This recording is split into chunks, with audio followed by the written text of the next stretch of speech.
14 ఏళ్ళు ఏడిపించినారు. అది మీ అందరికి తెలుసు. వాళ్ళు ఎట్టెట్లా చేస్తూ ఉంటే వాళ్ళ మోసాన్ని కప్పేయడానికి నేను ఇదే జయశంకర్ పార్లమెంట్లో ప్రతిపక్షాలని కాంగ్రెస్ గొంతు పట్టుకుంటే అప్పుడు దిగివచ్చి తెలంగాణ కోసం ప్రకటన చేసిన విషయం మీకు తెలుసు. మళ్ళీ ప్రకటన వెనక్కి తీసుకొని మళ్ళా వెనుకకు పోయినారు. ఆ తర్వాత సకల జనుల సమ్మె కావచ్చు, సాగర హారాలు కావచ్చు, వంట వార్పులు కావచ్చు, అనేక రూపాలలో విజృంభించి మళ్ళీ భయంకరమైన పోరాటం చేసినాం. మళ్ళీ 3 ఏళ్ల తర్వాత వాళ్లకు రాజకీయ అవసరం ఏర్పడి ఆనాడు వచ్చి మళ్ళీ తెలంగాణ ఇస్తామని ప్రకటించి వాళ్ళకి ఇష్టం లేకపోయినా తెలంగాణ సృష్టించినటువంటి ఆ సుడిగాడుపులుగా తట్టుకోలేమని భయపడి తెలంగాణ ఇచ్చిన విషయం కూడా మీకు తెలుసు. తదనంతరం ప్రజలు మనకు అధికారం ఇచ్చినారు. దాన్ని మనం ఏదో అధికారం అనుభవించడానికి తీసుకోలే, బాధ్యతగా తీసుకున్నాం. ఎంత బ్రహ్మాండంగా పనిచేసినాం. రాష్ట్రాన్ని మన చేతిలో పెడితే ఎక్కడున్న తెలంగాణను ఎక్కడ తీసుకొని పోయినాం. అనేక రంగాలలో please please please please please ఒకటే మాట. ఏ బాబు ఇక్కడ నేను మాట్లాడుతున్నా, అక్కడ మీరు మాట్లాడుతున్నా, మీకు ఏమైనా అర్థం ఉన్నదా? ఏది అర్థం కావాలి ప్రజలకు? ఏం పని లేదావా? ఇదేం పద్ధతి? మీరు పార్టీ కార్యకర్తలేనా? సైలెన్స్ ఉండండి. అంతమంది నన్ను లక్షల మంది, మీరు 10 మంది ఏందా ఇక్కడ? 10 నిమిషాలు సైలెంట్గా ఉండలేరా? చివరిలో బాగా చెప్తాం, స్లోగా అద్భుతంగా దుంకుదాం, స్టేజ్ ఎత్తు దుంకుదాం. మీరు బాధ్యత చూడాల్సింది ఏంటంటే మీరు అరవడం బంద్ చేయండి. ఇంతమంది ఉన్నారు, ఏం సీఎం పనిలేదా నీకు? మళ్ళీ అందరు ఇళ్ళకి చేరుకోవద్దా? క్షేమంగా పోవద్దా? ఎక్కడెక్కడి నుంచో దూరం నుంచి వచ్చిన వాళ్ళు ఉన్నారు. 10 నిమిషాలు మీరు సైలెంట్గా ఉండండి. ముందరున్న వాళ్ళు 10 ఏళ్ళ బీఆర్ఎస్ పాలనలో ఎక్కడున్న తెలంగాణ ఎక్కడికి పోయింది? ఎన్ని రంగాలలో ఎన్ని అవార్డులు వచ్చినాయి? ఎన్ని అద్భుతమైన పనులు చేసి చూపెట్టినాం. తెలంగాణ అంటే ఒకప్పుడు వెనుకబడ్డ ప్రాంతం, ఎగతాళి చేయబడ్డ ప్రాంతం, పనికి మాలిన ప్రాంతం అని పేరు పెట్టిన ప్రాంతం. కానీ ఎన్ని రంగాలు, తలసరి ఆదాయాన్ని బ్రహ్మాండంగా పెంచినాం. 90,000 ఉన్న తలసరి ఆదాయాన్ని 3.5 లక్షల పైచీలకు పెంచుకున్నాం. జిఎస్డిపిని దేశంలో నంబర్ 1 స్థానానికి తీసుకెళ్ళినాం. తెలంగాణలో బ్రహ్మాండంగా పెండింగ్ ప్రాజెక్టులన్నీ కూడా కంప్లీట్ చేసుకున్నాం. కల్వకుర్తి కావచ్చు, నెట్టెంపాడు కావచ్చు, భీమా కావచ్చు, ఎల్లంపల్లి కావచ్చు, మిడిమానేరు కావచ్చు, అక్కడ మేఘాల మీద పనిచేసి దాన్ని అంతా కూడా కంప్లీట్ చేసి ఒక్క పాలమూరు జిల్లాలోనే 10 లక్షల ఎకరాలకు సాగునీళ్ళు ఇచ్చుకున్నాం. బ్రహ్మాండమైనటువంటి ఇరిగేషన్ ప్రాజెక్టు కంప్లీట్ చేసుకున్నాం. 3.5 లక్షల టన్నుల వడ్లు పండించే స్థాయికి తెలంగాణను తీసుకొని పోయినాం. వరంగల్ గడ్డ కోసం, ఇదే జిల్లా కోసం పెండింగ్లో ఉన్న దేవాదుల ప్రాజెక్టును కంప్లీట్ చేసి ఈ గడ్డకు నీళ్లు తెచ్చుకున్నాం. 3 ఏళ్లలో కాళేశ్వరం ప్రాజెక్టు కట్టుకున్నాం. వాగుల మీద, వంకల మీద చెక్ డ్యాములు కట్టుకున్నాం. మిషన్ కాకతీయ పేరు మీద చెరువులన్నిటి పూడికలు తీసుకున్నాం. ఒక అద్భుతమైన తెలంగాణను తయారు చేసుకున్నాం.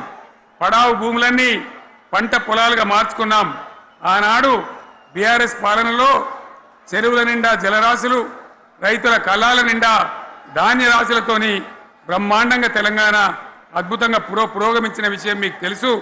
పంజాబ్ను తలదన్నే పంటలు పండించిన విషయం కూడా మీ అందరికీ తెలుసు అని నేను మనవి చేస్తా ఉన్నా.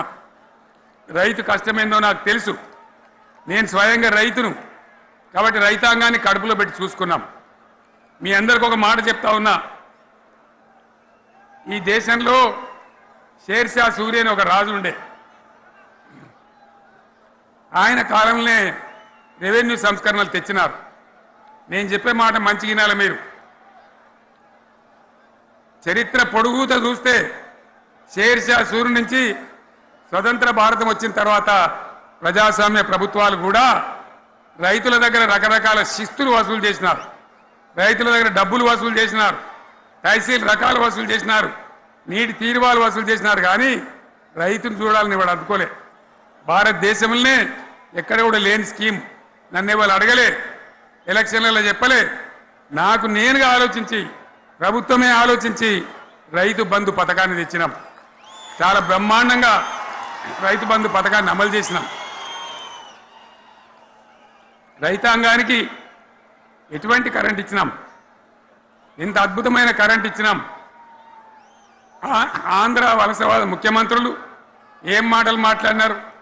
తెలంగాణ వస్తే కారు చీకట్లు అవుతాయి, మీకు కరెంటే రాదు, మీకు పంటలు పండియే రాదని చెప్తే వాళ్ళ నోర్లు మూయించేలాగా ఉత్తమమైనటువంటి ట్రాన్స్ఫార్మర్ కావాలన్నటువంటి, మోటార్లు కావాలన్నటువంటి నాణ్యమైన కరెంటును 24 గంటలు సప్లై చేసినాం.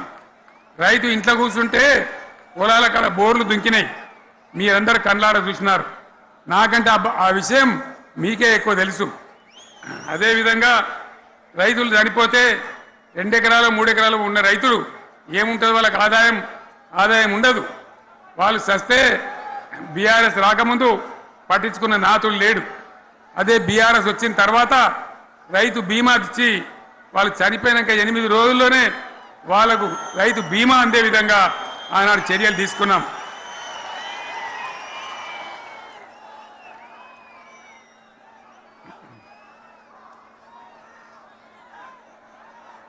పైసలు ఎంత మంచిగా వచ్చేది, రైతు బంధు డబ్బులు ఏ విధంగా వచ్చేది. శనుకులు పడుతుంటే చకాచకా వచ్చి బ్యాంకులలో డబ్బులు పడి రైతుల సెల్ ఫోన్లు మోగుతుండే. ఆ విధంగా కడుపులో చల్లగదలకుండా రైతాంగానికి రైతు బంధు పథకాన్ని అమలు చేసుకున్నాం. రకరకాల వ్యక్తులు రకరకాల మాట్లాడినారు. జై కిసాన్ జై జవాన్ అన్నారు తప్ప వాళ్ళ సంక్షేమం ఏ ప్రభుత్వం కూడా చూడలేదు. అదేవిధంగా ధాన్యం రైతులు పండిస్తే కొన్ని 100 కోట్ల రూపాయలు ప్రభుత్వానికి నష్టం వచ్చినా ఏ విధంగా ధాన్యం కొన్నామో, ధాన్యం ఎంత బాగా కొన్నామో, వడ్లు కొంటే 3-4 రోజులనే డబ్బులు రైతుల ఖాతాలో ఎట్లా చేసినామో అవన్నీ కూడా యావత్ తెలంగాణ ప్రజలకు మీకు తెలుసు. అంతకుముందు మధ్య దళారుల పాలు ఎన్నో రకాల బాధలు, 7,500 కొనుగోలు కేంద్రాలు పెట్టి ధాన్యం ఎట్లా వేసినామో కూడా మీ అందరికీ బాగా తెలుసు. మరి ఇదంతా కూడా బ్రహ్మాండంగా జరిగింది. ఎన్నో పనులు, మిషన్ భగీరథ ఎన్నికల ప్రణాళికలు చెప్పలే, ఓట్ల ప్రచారం అప్పుడు చెప్పలే, గవర్నమెంటే చేసింది. ఇంతింత నల్లబెట్టి ప్రజలకు అందియడం జరిగింది. రైతు బంధు కానీ, రైతు బీమా కానీ, కళ్యాణ లక్ష్మి కానీ, కేసీఆర్ కిట్ కానీ, కంటి వెలుగు లాంటి ప్రోగ్రాం కానీ ఎవరు అడిగిన నన్ను ఎవరు అడగలే. అయినా మా అంతల మేమే మన రాష్ట్రం మన ప్రజలని వాళ్ళని బాగు చేసుకోవాలని చేసినాం. చెరువులలో చేపలు పెంచాలని ఎవరు అడిగిన నన్ను, ఎవరు డిమాండ్ చేసినారు, వాళ్ళకు వృత్తి పని దొరకాలని, మత్స్యకారులను ప్రోత్సహించాలని చెరువులలో చేపలు పెంచినాం. లక్షలాది గొర్రెలను పంపిణీ చేయమని ఎవరు ధర్నా చేయలే, ఎవరు అడగలే. కానీ ప్రభుత్వమే తనంతట తానే బ్రహ్మాండంగా వాళ్ళకు చేయడం జరిగింది. ప్రజల అవసరాలు ఎప్పటికప్పుడు తీర్చినాం. అంతవరకే ఆగలే. పారిశ్రామిక రంగం మీద దృష్టి పెట్టినాం, పెట్టుబడులు ఆకర్షించినాం. సుమారు 20 నుంచి 25 లక్షల మంది పిల్లలకు ఉద్యోగాలు ఇప్పించే ప్రయత్నం చేసినాం. 40 కోట్లు మాత్రం ఉన్న ఐటీ ఎగుమతులు 2.5 లక్షల కోట్లకు పెంచగలిగినాం. ఐటీ రంగంలో 7 లక్షల మందికి ఉద్యోగాలు కొత్తగా వచ్చినాయి. 1000కి పైగా గురుకులాలు పెట్టినాం. పేద ఇళ్ళ విద్యార్థులకు ఉత్తమమైనటువంటి చదువును అందించినాం. తెలంగాణలో 3 మెడికల్ కాలేజీలు ఉంటే దాన్ని 33 మెడికల్ కాలేజీలు తీసుకొని పోయినాం.